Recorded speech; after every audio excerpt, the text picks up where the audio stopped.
Bien, nuestro próximo ponente es don Blas Sierra de la Calle. Es un religioso agustino que estudió filosofía en Valladolid y Roma, teología y bellas artes en Roma y se licenció en dogmática en la Universidad Gregoriana. Ha sido profesor de teología en Roma desde 1976 a 1998 y también ha sido profesor en el Estudio Teológico Agustiniano de Valladolid desde 1974. Actualmente es director del Museo Oriental de Valladolid y autor del texto y fotos de su página web. Desde 1978 estudia el arte y la etnología de China, Japón y Filipinas.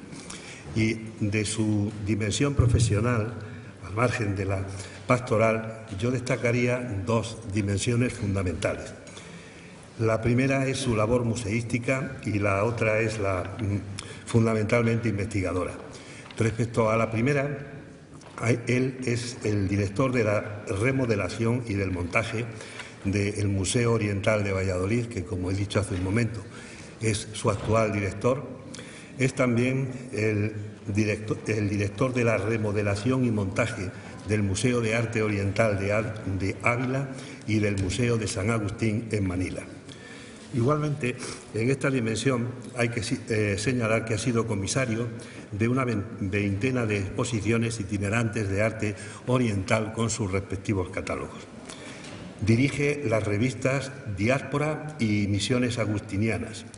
Es académico correspondiente de la Real Academia de Bellas Artes de Santa Isabel de Hungría de Sevilla y el emperador de Japón, nada menos, le ha concedido la Orden del Sol Naciente con rayos de oro y plata. Como investigador, pues ha publicado 40 libros de arte y etnología de China, Japón, Filipinas y temas misionales, así como más de 30 artículos en diversas revistas y periódicos sobre temas de arte oriental y de evangelización. Quiero finalizar advirtiendo que después de su intervención tendremos una pausa para tomar café y a continuación pasaremos a la última ponencia. Y ya sin más les dejo con don Blas Sierra de la Calle.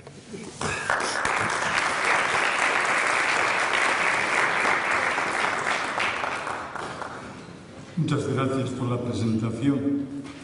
Felicito al Ministerio de Defensa por esta iniciativa y les doy las gracias por la invitación, así como al director científico del museo, el profesor Carlos Martínez Shaw. Se me pidió hablar de el Santo Niño de Cebú y evangelización. Y lo voy a intentar.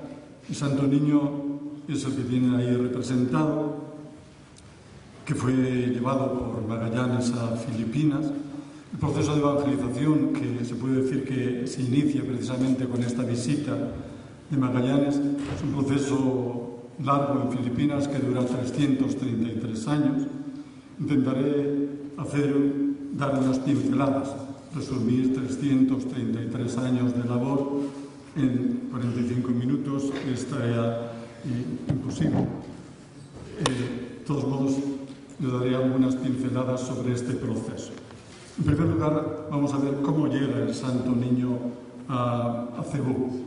Sobre la expedición de Magallanes, pues ya conocemos todo. Después de 2 días reflexionando sobre el tema, estamos ya familiarizados tanto con la figura de Magallanes como con el periplo que él realizó en este largo viaje, pasando por las Islas de los Ladrones hasta llegar a Filipinas.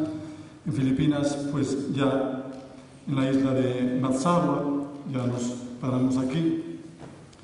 Aquí, al llegar a la isla de Matsagua, se encuentra con unos personajes que ya hemos visto en el Codex Boxer, que iban tatuados, y les llaman los pintados. Aquí en la isla de Matsagua, precisamente el día 28 de marzo del año 1521, día de Jueves Santo, es donde se celebra la primera misa. El día 31 de marzo, Pascua, se celebra la primera misa en Matsagua. La celebra el único presbítero que iba en la expedición, dado que, como hemos escuchado ya en la historia, el otro había sido desembarcado, y de ahí pasan a la isla de Cebú y frente a ella ven que está la isla de Mactán. Esto es del código de Pigafetta en la copia que existe en Milán, código ambrosiano. A Cebú llegan el día 7 de abril y Magallanes entra en buenas relaciones con el Rajá Humabón, o rey Humabón, o Dato Humabón, en fin, el jefe de Cebú. Y Magallanes es un poco presentado como un personaje muy religioso. Es más, yo diría casi aquí que Magallanes ocupa la tarea de un misionero, de casi de un teólogo.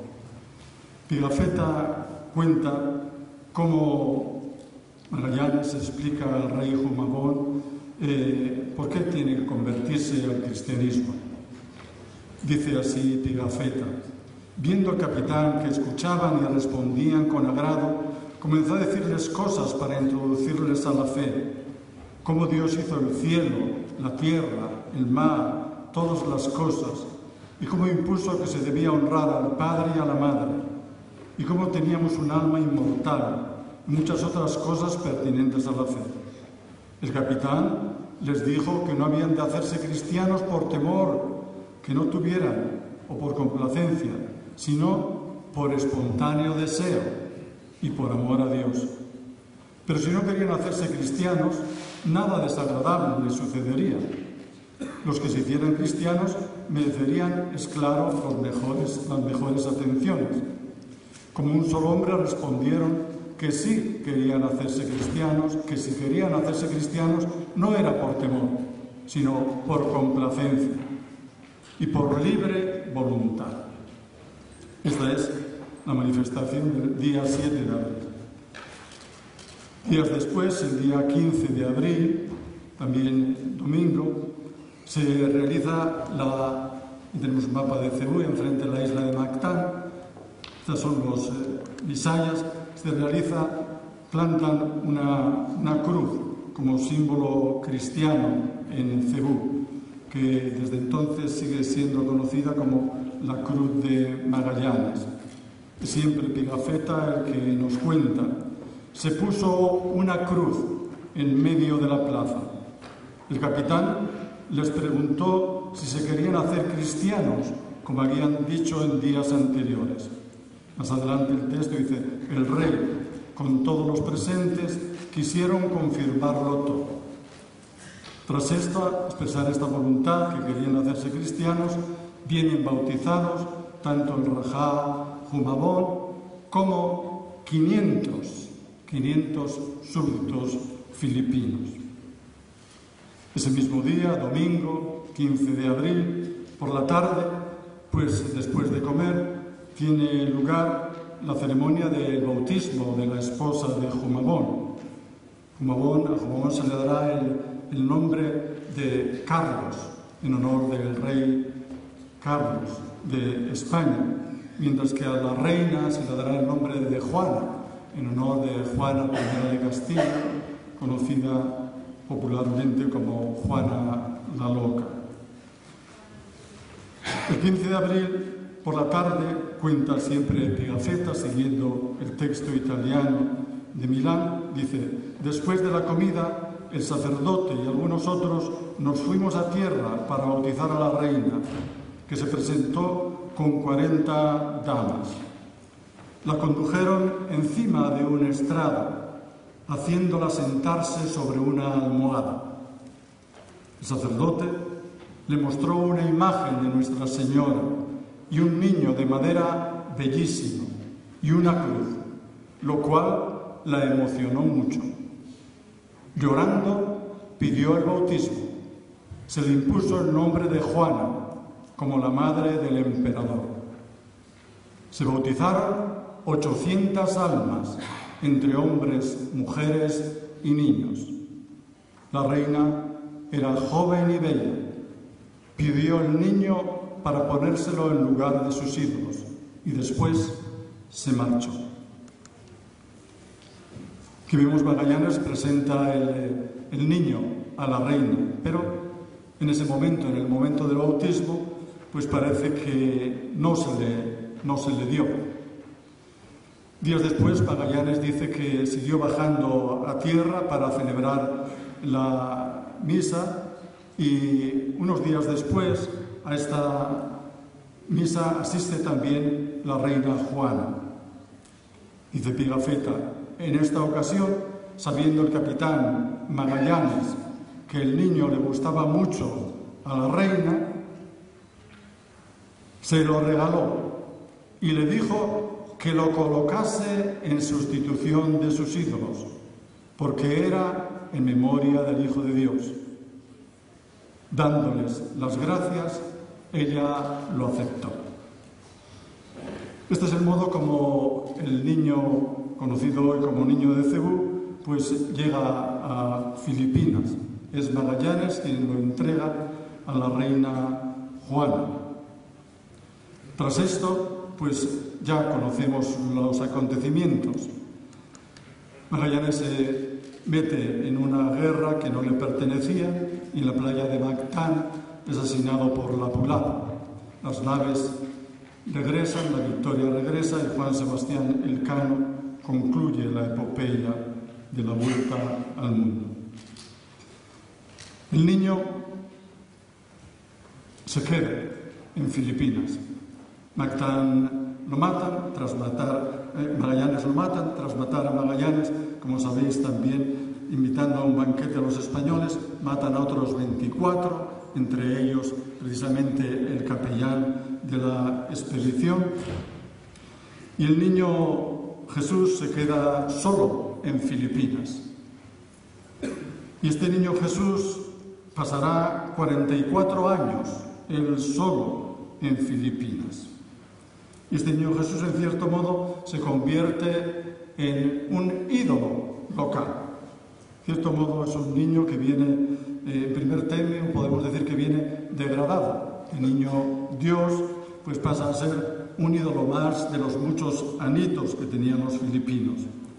El escritor filipino Nick Joaquín comenta esto del siguiente modo. El niño no llegó simplemente y cortó de modo abrupto nuestro pasado.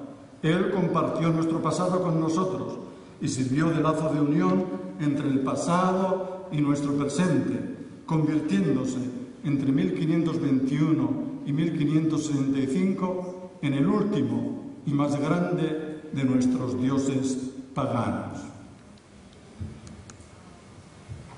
¿Qué Dios era el niño de Cebú para los cebuanos y para los filipinos? Bueno, pues los cebuanos le cogieron cariño, lo guardaban en una casa, dentro de una caja de pino, como veremos, y acudían a él en tiempos de sequía. Es decir, el niño de Cebú se convirtió en el dios del agua, Dios que atrae el agua. Los chinos pues invocarían a los dragones, que están siempre asociados con las nubes, con el mar, con las cascadas, Dios del agua. Así nos lo explica el historiador agustino, el padre Juan de Medina, que fue prior del convento de Cebú a principios del siglo XVII. Contaron que lo tenían metido en una cajita y cuando no tenían agua en los campos y esto se secaba, se la pedían con insistencia y el niño luego se la daba. Otras veces hallaban en esto más dificultad, pero no por eso entendían que de su parte estaba la falta, sino de la de ellos. Y así, postrados por el suelo, le pedían los perdonase y les diese el agua, que al fin alcanzaban. Otras veces hacían otra parecida diligencia, que era traerle en procesión y zambullirle en el mar, diciéndole que de allí no le sacarían hasta que les diese agua, diligencias que les aprovechaban, pues siempre salían con su intento. Es decir, que si el niño no les daba agua, dice, pues ahí te vas a mojar hasta que te hartes de agua. Lo metían en el mar y hasta que no llovía no le sacaban del agua. Era el dios del agua. Este niño lo guardaban en una choza, en una casa, y es ahí donde lo encontrarán 44 años más tarde, la expedición de Legazpi-Urdaneta, el año 1564-1565. Hemos visto la llegada del niño a Filipinas, pues hemos visto el niño perdido entre los dioses filipinos, como un dios pagano, el dios del agua. Ahora vamos a ver el hallazgo, lo que los filipinos llaman Kaplaj, hallazgo de este niño que ocurre en la expedición de Legazpi-Urdaneta.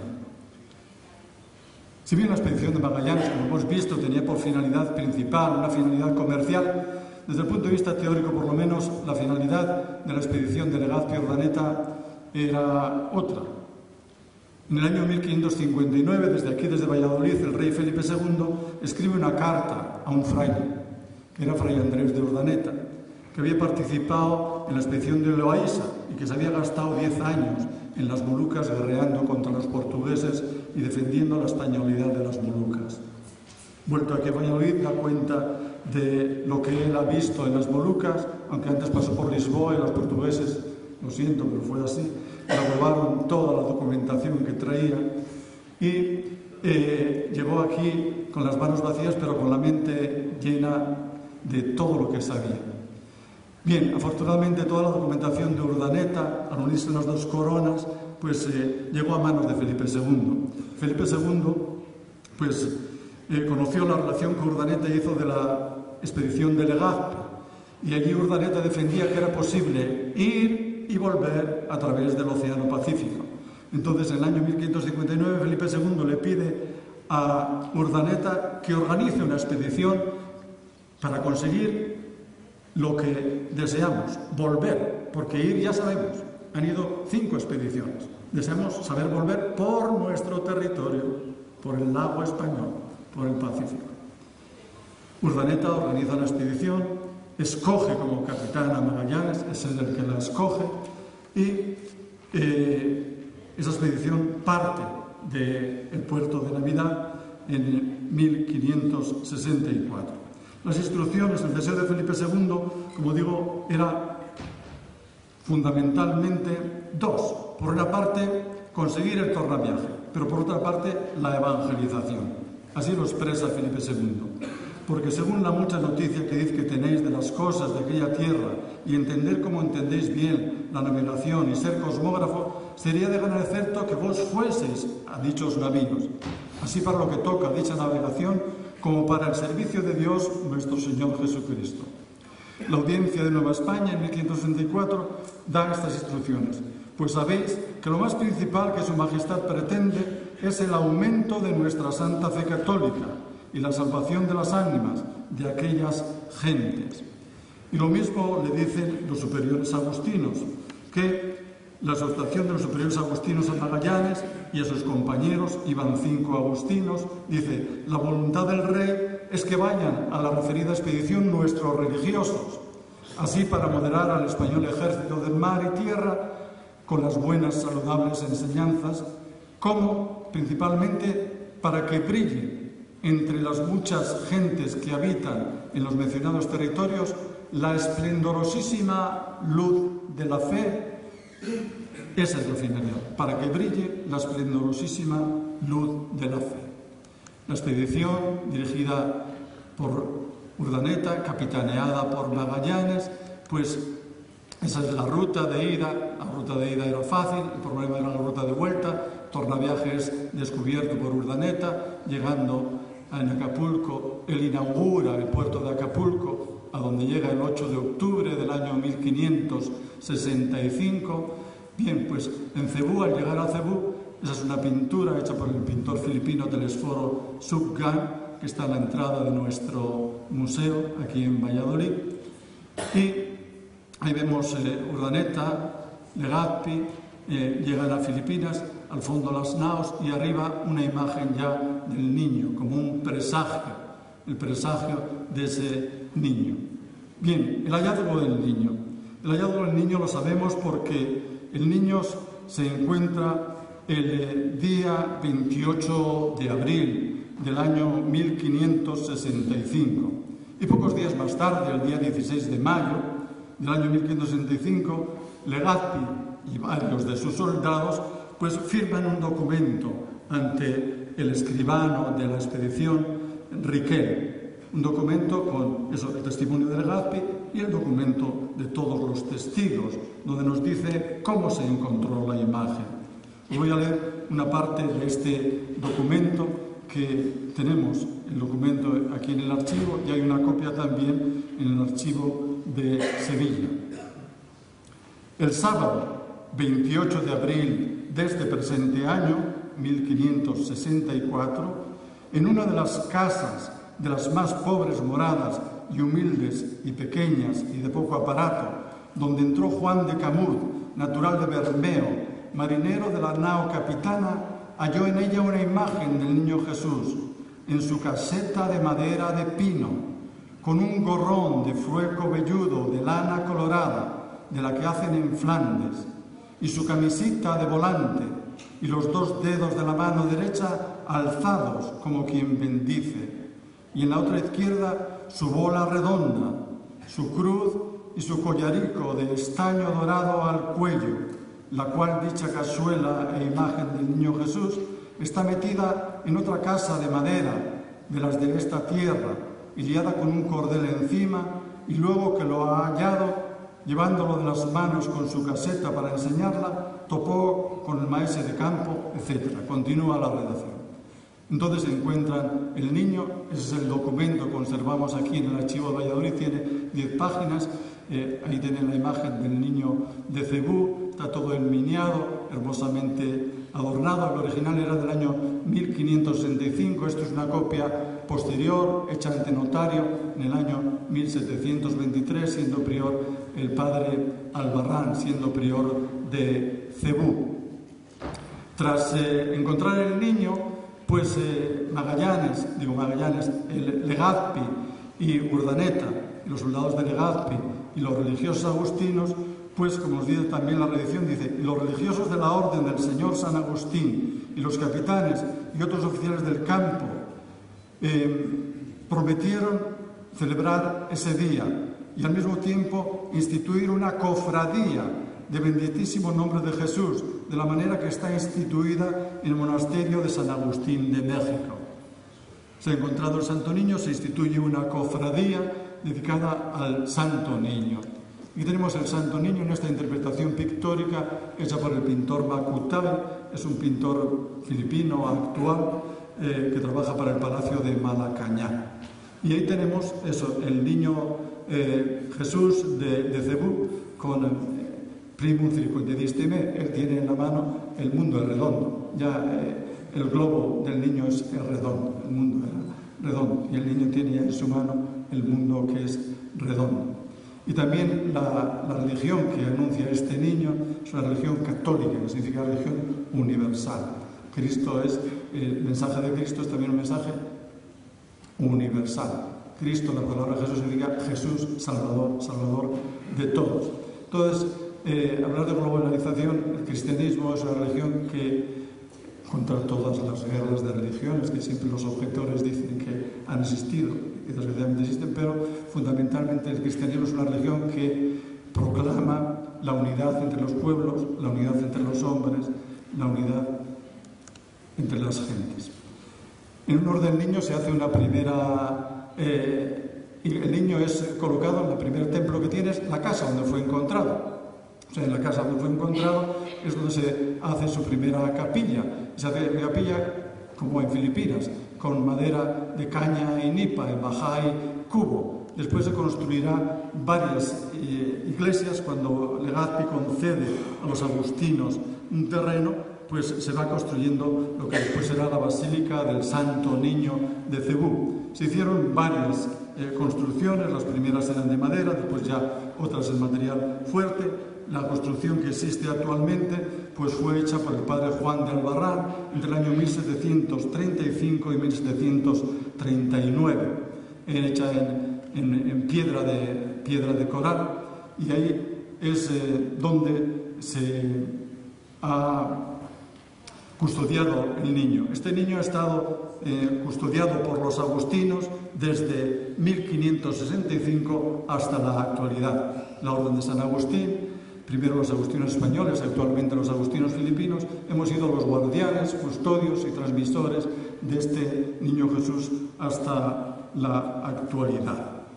Al lado de esta basílica, fue declarada basílica por el Papa Pablo VI, y el presidente de Filipinas, Marcos, la declaró también monumento nacional.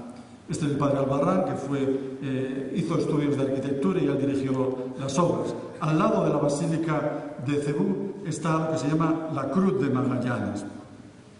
El historiador Herrera dice que cuando los españoles marcharon, dice, mientras las naos lo pudieron ver, conocieron que no la pudieron derribar. Parece que existió algún intento de derribar la Cruz de Magallanes, pero dice, mientras las naos pudieron ver, la cruz seguía estando en pie. En cualquier caso, esa cruz tradicionalmente parece ser que se mantuvo en pie en el siglo XVIII. Siempre el padre Juan de Albarrán construye este templete entre el año 1735 y 1740, en el cual se custodiaba la la cruz de Magallanes. Y años después, este otro padre agustino, el padre Santos Marañón, que sería obispo de Cebú, pues manda que esa cruz de Magallanes sea puesta dentro de otra cruz. ¿Por qué? Pues porque la gente le tenía tanta devoción que iba a la cruz y le quitaba una astilla, venía otro, le quitaba otra astilla, le quitaba otro, le quitaba otra astilla. Total que la cruz parece ser que iba quedando reducida. Y entonces dice, para que se conserve la cruz la han encapsulado, llamémoslo así, en otra cruz, dentro de ese pabellón que ven ahí en la parte superior. Lo otro es el monumento que se hizo a Magallanes en el lugar de su muerte. Bien, pasamos al proceso evangelizador. Para el proceso evangelizador, digamos, la estrategia misionera de evangelización estaba basada en 4 cosas. Primero, el aprendizaje de las lenguas, después la catequesis, pues el testimonio de vida y las obras de caridad. Ahí tenemos Urdaneta y los primeros agustinos que comienzan a predicar el Evangelio, predicando precisamente pues la devoción al Santo Niño de Cebú. La pretensión de los misioneros era colocar, lo que se dice en Filipinas, colocar a los pueblos bajo la campana.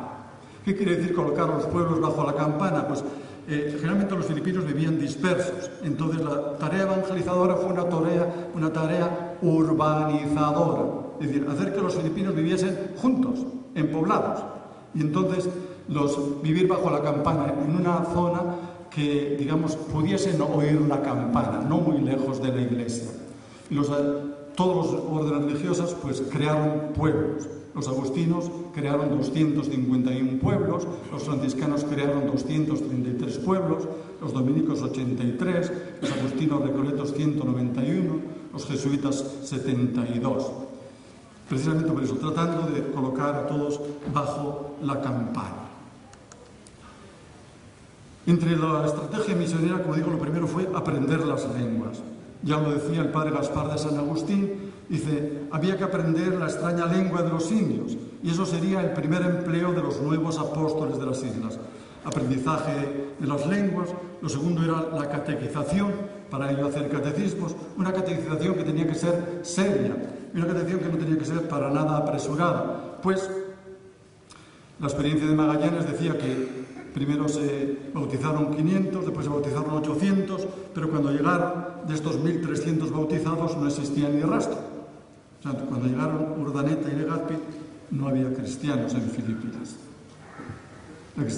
Entonces, la catequización fue lenta y antes de admitir el bautismo, los agustinos eran bastante reacios. Hasta que no estaban convencidos, no admitían a la gente al bautismo.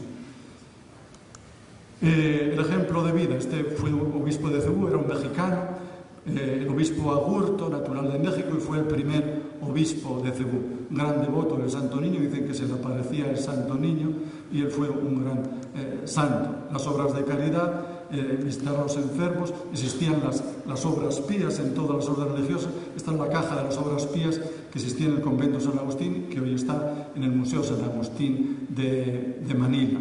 Con el dinero de las obras pías, pues se ayudaba a los necesitados. ¿Quiénes son los protagonistas de la evangelización? Pues los protagonistas de la evangelización son fundamentalmente las órdenes religiosas más importantes de ese momento.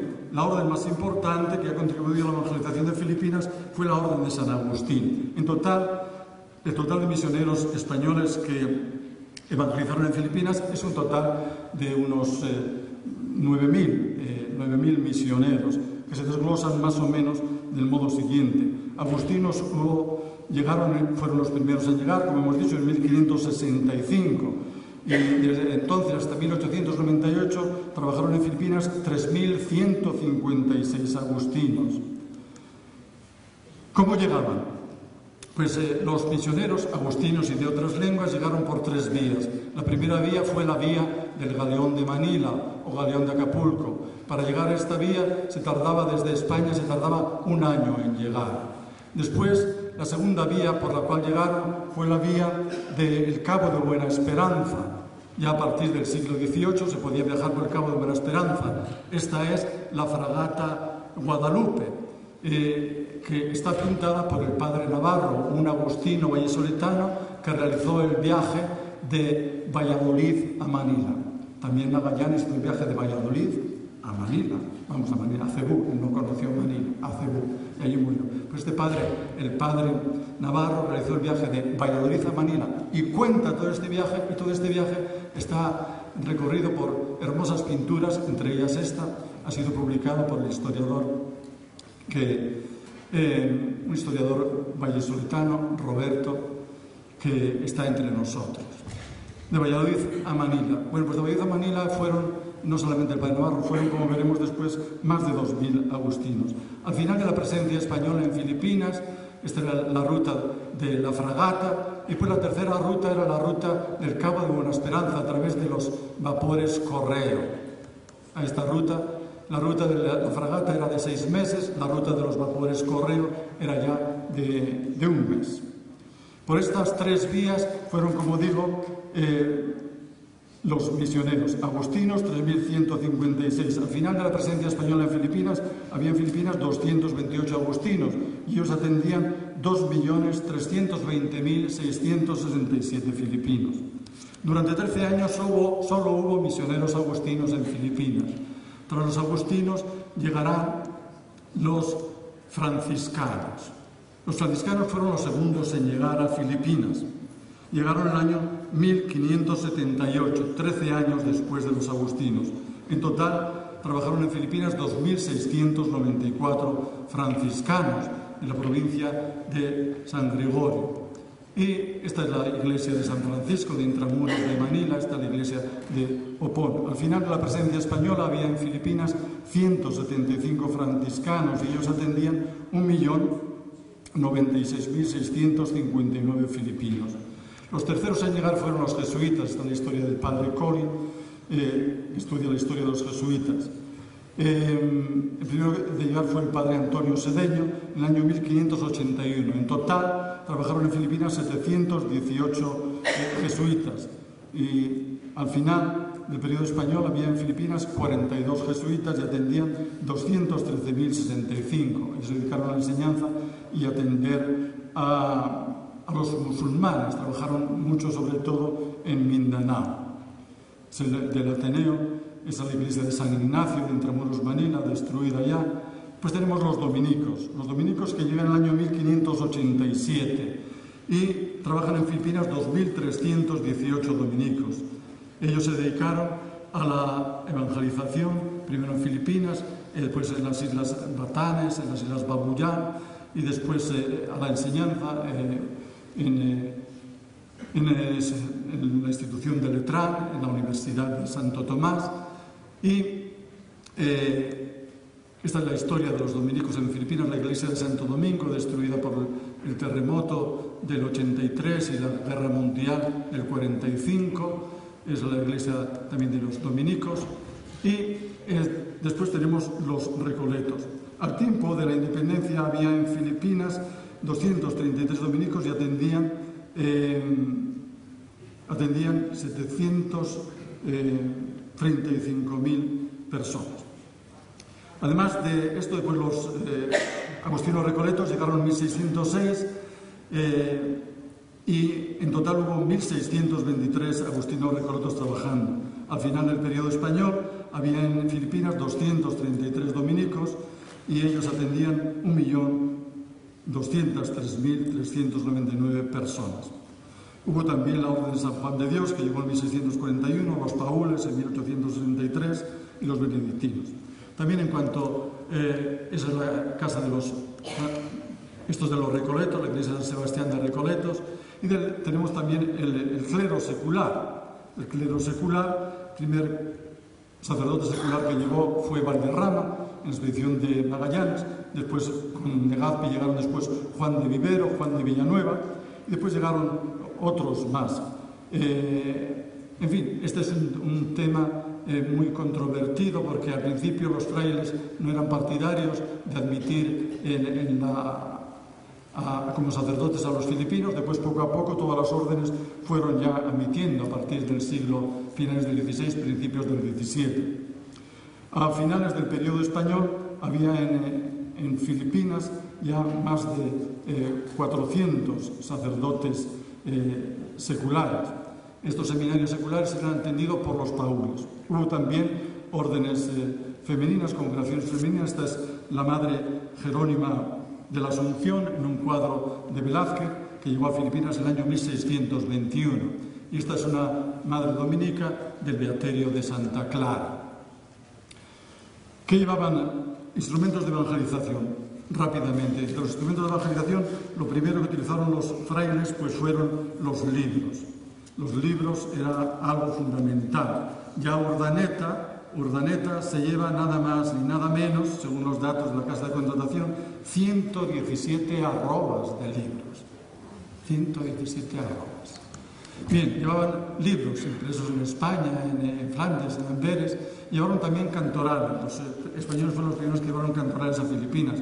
En 1566, Felipe II concede al padre Andrés de Aguirre 6 cantorales de lujo. Este es un cantoral del Museo San Agustín de Manila, que yo creo que es uno de estos primeros cantorales que llegaron a Filipinas del siglo XVI. Llevaban después ornamentos litúrgicos, llevaban vasos litúrgicos, llevaban pinturas. Esta es una pintura muy importante del pintor Alonso Vázquez, sevillano, que pintó primero en Sevilla, después pintó en México, y esta pintura fue enviada desde México y fue hecha en el año 1603. Se conserva en el Museo San Agustín de Manila y probablemente es la pintura al óleo más antigua que existe en toda Filipinas.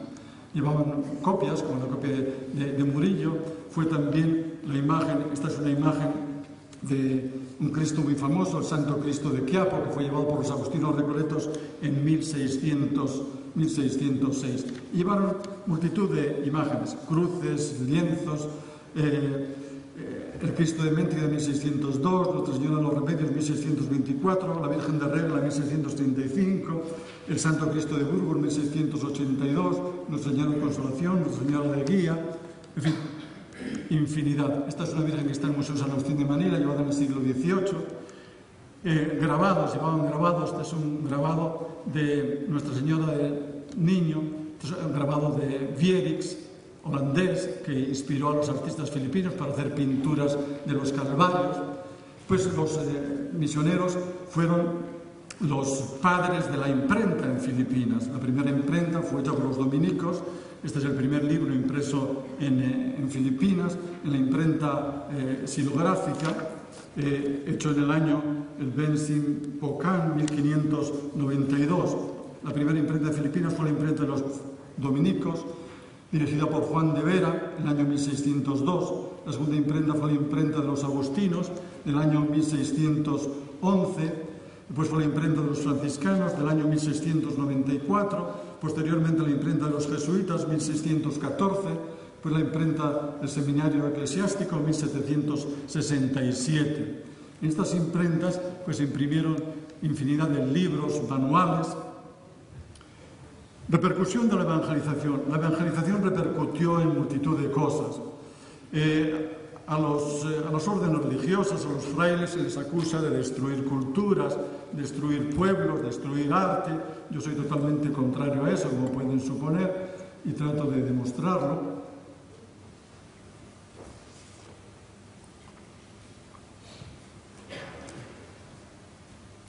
Las órdenes religiosas en Filipinas respetaban las lenguas indígenas y en lugar de imponer la lengua española a los indígenas, ellos aprendieron las distintas lenguas y escribieron gramáticas, diccionarios, catecismos en las distintas lenguas de Filipinas, en lengua cebuana, en lengua pampanga, en lengua bisaya, es el diccionario del padre Bergaño Agustino, en las distintas lenguas. Todas las órdenes religiosas hicieron lenguas, hicieron diccionarios de lenguas. Cada orden religiosa, pues, hizo estos diccionarios según el lugar donde tenían. Generalmente se repartieron las zonas geográficas y entonces cada uno pues, escribió diccionarios en distintas lenguas. Los agustinos, principalmente en pampango, ilocano, cebuano y bisaya. Los franciscanos en bicol, bisaya y agongó. Los jesuitas en bisaya, cebuano y maguindanao. Los dominicos en Pangasinan, Zambali y Baná, los recoletos en cebuano y calamianes, y otros en Gadán, Isinay, Longot, en Aeta y otras lenguas. La evangelización fue impulsora de la cultura, impulsora de las lenguas. A los frailes se nos acusa de oscurantistas y de iconoclastas. Bueno, pues ni oscurantistas ni iconoclastas. Y ellos impulsaron también la educación y fueron iluminados e iluministas. Ellos fueron los primeros que hicieron escuelas públicas en Filipinas. Y la primera escuela pública en Filipinas, ya ayer Francis nos ha hablado de que los filipinos sabían leer y escribir y les enseñaban, pero escuelas públicas, las primeras escuelas públicas se hicieron aquí en Cebú en el año 1565. Lo cuenta el padre Medina. Al llegar a Filipinas, los agustinos procuraban que los religiosos agustinos, que los niños de la gente granada viniesen al convento, aquella casa donde vivían, para enseñarles a leer y a escribir como plantas vas nuevas. Era fuerza que recibiesen mejor la enseñanza y se les imprimiesen mejor las costumbres que los ya duros y empedernidos como los mayores. O sea, enseñanza. El historiador filipino Molina, uno de los más prestigiosos historiadores filipinos, pues en su libro Historia de Filipinas escribe: estas escuelas establecidas por los misioneros agustinos, 1565, fueron de verdad las primeras escuelas públicas existentes en el país. En ellas se ofrecían las 4 R en inglés: Reading, Writing, Arithmetic, Religion. Es decir, leer, escribir, contar y religión, así como música, artes y oficios. Estas escuelas eran sostenidas con financiación real y estaban, con las debidas limitaciones de la época, abiertas a todos. Esta dinámica emprendida por los agustinos sería seguida después por los franciscanos y demás órdenes religiosas. Cada iglesia tenía al lado el convento y el convento era también escuela. Y así fue en todas las misiones. Iglesia, convento, escuela. En la enseñanza, ahí vemos un misionero con niños. Estos son una escuela parroquial, es una escuela hecha por un padre precisamente de Valladolid. La ilustración aparece en la revista de Ilustración Española y Americana. Es una escuela de Haniuay, en la isla de Panay, escuela de niños y escuela de niñas, construida por los agustinos. Los agustinos hicieron también la Universidad de Iloilo, el Colegio San Agustín de Macate. En la enseñanza se distinguieron sobre todo 2 órdenes religiosas: los dominicos, está el padre Benavides, fundador de la Universidad de San Agustín, la primera universidad de toda Asia. O sea, estos oscurantistas frailes construyeron la primera universidad de toda Asia, que es la Universidad de Santo Tomás de Manila, de los padres dominicos, que es esta. Antiguamente estaba situada en Intramuros, que es esto, actualmente está en el barrio de Quiapo. Los dominicos también fundaron el Colegio San Juan de Letrán, las monjas dominicas, el Beaterio de Santa Catalina, otro colegio de los dominicos, el Santísimo Rosario. Los jesuitas el Ateneo. El Ateneo, en primer lugar, estaba situado en Intramuros, precisamente aquí. Este es el edificio, ese edificio que ven ahí, tan hermoso, fue construido por los agustinos como enfermería. Los agustinos lo vendieron después a los dominicos y ahí funcionó el Ateneo de Manila, la Universidad del Ateneo, hasta el año 1923, que se quemaría todo eso. Eso se quemó, pues la Universidad del Ateneo, donde está el profesor Francis, otros más, pues está ya en Kéfar, en la zona Kéfar en Manila. Estos eran, pues, en fin, los pecados. Los misioneros fueron constructores, promovieron el arte, promovieron la arquitectura, promovieron la escultura, promovieron la pintura, promovieron los grabados, promovieron los bordados. Si alguien quiere estudiar la historia del arte en Filipinas, no puede prescindir de la religión cristiana, porque el 99% del arte filipino es arte cristiano. En iglesias, solo los agustinos construyeron más de 200 iglesias y conventos, de los cuales se conservan todavía hoy más de 100. Han sido estudiados, pues, por el padre Pedro Allende. Un agustino ha escrito un hermoso libro, Angels in Stone, donde habla de las iglesias construidas por los agustinos. Entre estas iglesias hay 4 que son patrimonio de la humanidad, entre ellas esta que ven ahí, la iglesia de San Agustín de Manila, que es el edificio más antiguo de toda Filipinas y ha sido declarado por la UNESCO en 1993 Patrimonio de la Humanidad. Es iglesia, es seminario, es museo, es centro de cultura, es un lugar emblemático en Filipinas. Esta es la iglesia de Pauay, también construida por los agustinos, Patrimonio de la Humanidad. Está la iglesia de Miagao, una iglesia fantástica, preciosa, tiene en la fachada un relieve fantástico de San Cristóbal llevando al niño en brazos y la escultura de Santo Tomás de Villanueva. Esta iglesia es una iglesia fortaleza, fue construida como iglesia y como fortaleza. Aquí se refugiaban los filipinos porque esas torres eran torres vigía, pero dicen que aquí llegaban los musulmanes desde Mindanao como una plaga de langostas. Entonces, cuando veían que llegaban las naos musulmanas, tocaban la campana y la gente se refugiaba en la iglesia. Promovieron la escultura. Está la escultura de Juan de los Santos, el escultor filipino que conocemos más antiguo, del siglo XVII, hizo el retablo para la iglesia de San Agustín de Manila y esto se expone actualmente en el Museo San Agustín de Manila, el retablo de Juan de los Santos. Las esculturas que hay ahí fueron traídas de Cebú fundamentalmente porque ahí había esculturas en marfil y ahí en la sacristía, pero eso lamentablemente fue robado por nuestros amigos los ingleses en la invasión de Manila en el año 1762, que robaron de San Agustín 50 marfiles, más de 200 ornamentos litúrgicos, 5.000 libros de nuestra biblioteca, las 6 campanas de las torres, etc. De tal modo que cuando los frailes volvieron al convento, en el convento de San Agustín de Manila no había ni una silla para sentarse, ni un clavo para colgar el sombrero. Así quedó el convento de San Agustín tras la visita de los ingleses. Esto no son cuentos, es historia contada por los protagonistas y demostrada con documentos. Promovieron la escultura. Esta es una escultura fantástica de Sexmoan, parte de la donación de Araneta al Museo San Agustín. Los marfiles hispano-filipinos es una de las joyas. El Museo Oriental, que es la colección más importante de arte del Extremo Oriente que hay en España, tiene también la colección de marfiles más importante que hay en toda Europa. Es la marfil de nuestro museo aquí de Valladolid, con la colección de marfiles hispano-filipinos más importante de toda Europa. Los filipinos fueron grandes artistas.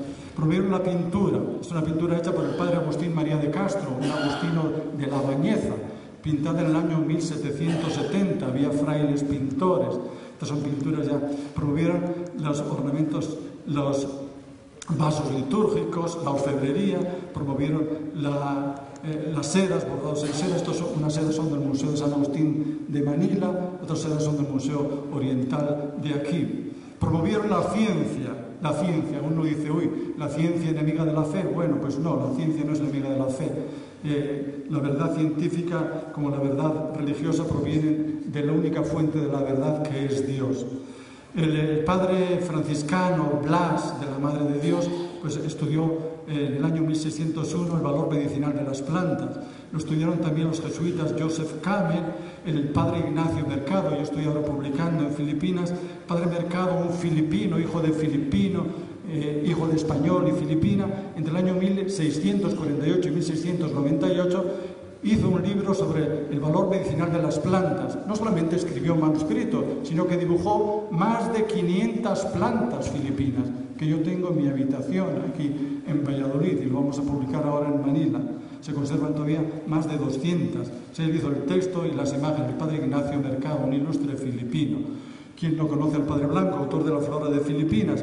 Él estudió más de 1.200 plantas y en la edición de lujo fueron litografiadas 477 plantas filipinas, en las cuales contribuyeron esos religiosos que ven ahí. Está la obra de un recoleto que escribió Embriología Sagrada, en la cual aparece este curioso grabado. Escriben también libros de geografía. Esta es la enciclopedia del padre Buceta y Bravo, con estudios geográficos.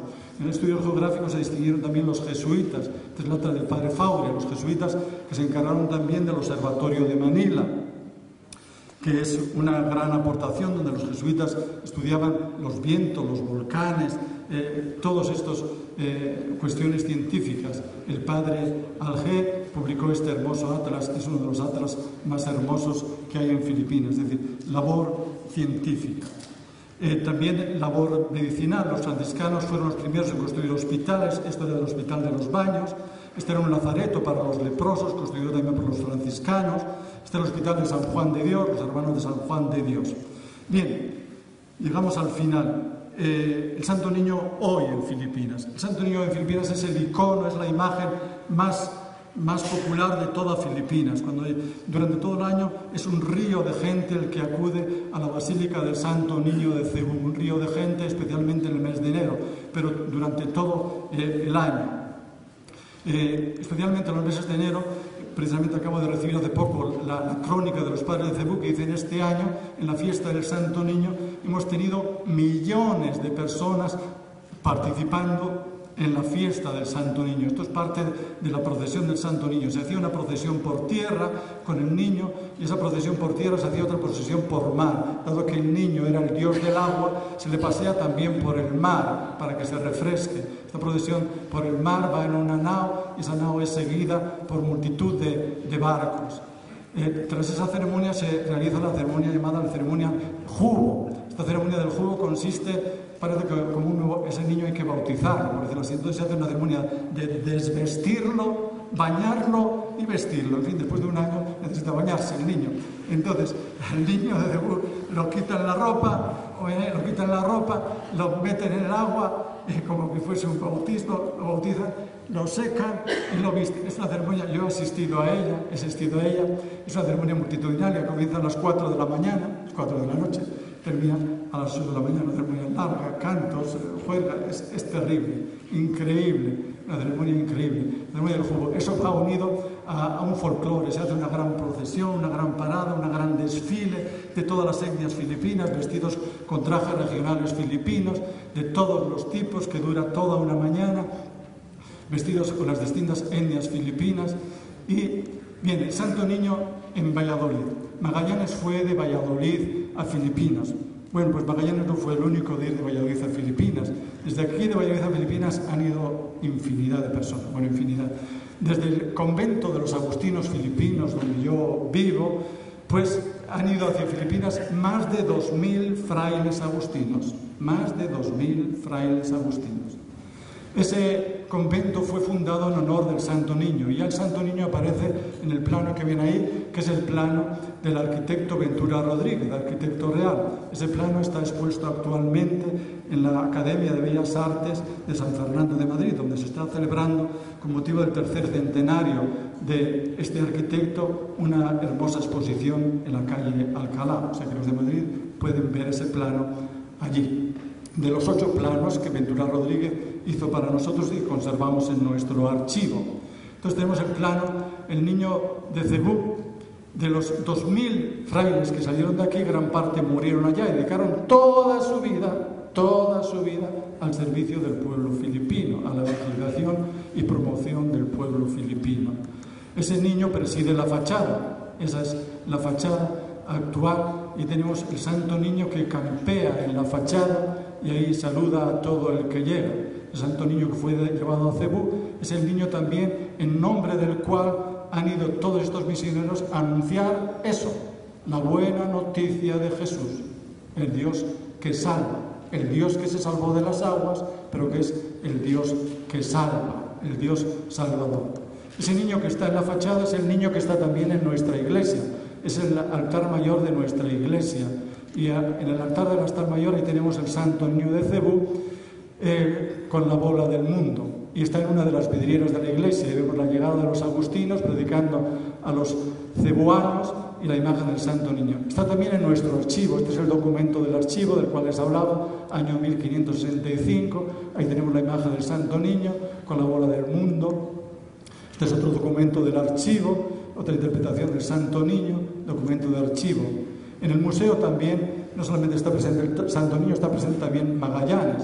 O sea, nosotros encardinamos la historia de Legazpi Urdaneta pues dentro de la historia de Magallanes, también porque estamos vinculados al Santo Niño, y el Santo Niño fue llevado por Magallanes. Entonces, ese es un panel del museo donde vemos la expedición de Magallanes, el Cano y la ruta por el Seguida. Y ese es un detalle de ese panel didáctico. Otro panel didáctico que está vinculado no ya a la ruta, sino a la entrega de la imagen del Santo Niño de la que hemos hablado. Y hay un objeto, una obra especial en el museo. ¿Qué es esto? Magallanes lo mataron en Mactán el 26 de abril del año 1521. Bueno, pues allí el lugar fue la playa.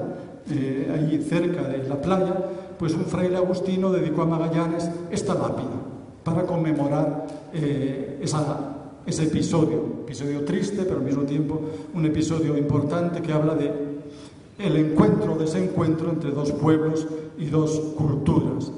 Esa lápida estuvo en ese lugar desde que la colocó este padre, hasta que el padre Benito Pérez, el 2 de febrero del año 1843, y después fue traída aquí a Valladolid cuando el gobierno español construyó en ese lugar un monolito. Aparte de eso, en el Museo Oriental conservamos 3 imágenes del Santo Niño de Cebú, 2 de marfil y una de plata y oro. Entonces, este niño estaba antes en el altar de la iglesia y ha sido venerado por miles de fieles y ha sido venerado por también miles de seminaristas que se encomendaban a él antes de emprender la ruta de Urdaneta o la ruta de Magallanes, en fin, la ruta del Oriente para anunciar el Evangelio.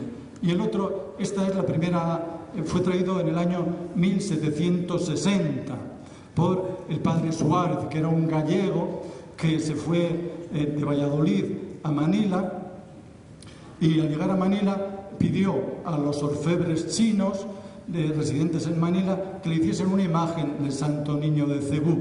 El cuerpo es de madera, la capa y el resto es adornos de plata y oro. En fin, este niño, pues yo creo que es, ya con esto concluyo, pues hablamos de globalización.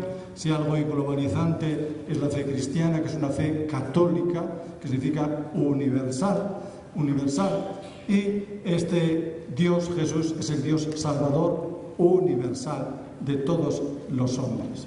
Muchas gracias.